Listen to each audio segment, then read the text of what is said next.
Falando contigo, né? A gente tem falado bastante sobre essa questão, sobre esse conflito que está acontecendo lá no leste europeu, suas consequências, né? Também tudo o que ficou um pouco para trás.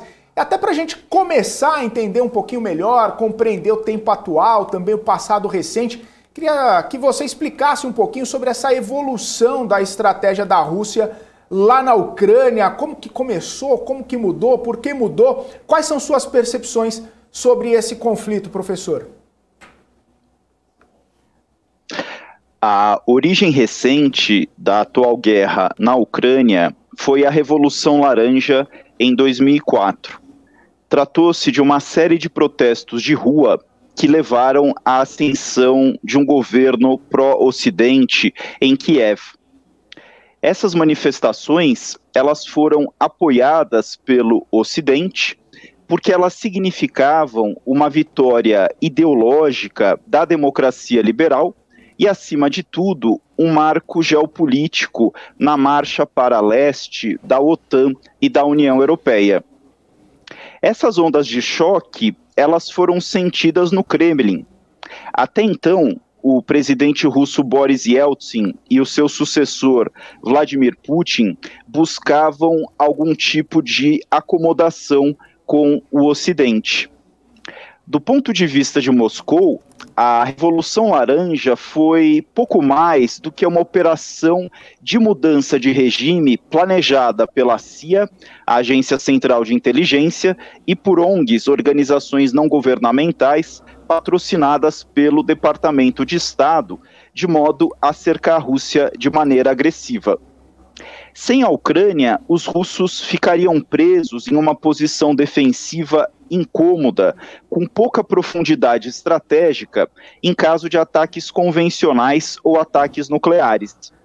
Além disso, o esforço da Rússia para se reafirmar como uma potência imperial seria fraco sem a subordinação da Ucrânia. A Rússia conseguiu virar a mesa com a eleição do Viktor Yanukovych. Entretanto, a sua vitória foi de curta duração. O movimento Euromaidan, em 2014, derrubou o governo de Yanukovych e o substituiu por um regime pró-ocidental. Esse revés acabou sendo um pesadelo para o Kremlin.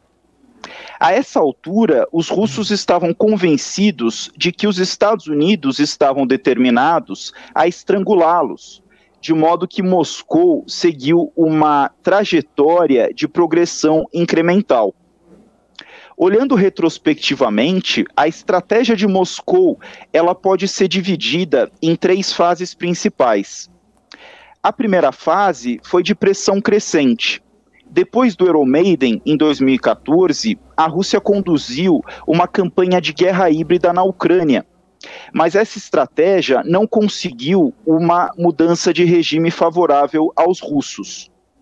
A fase 2 foi de ultimato.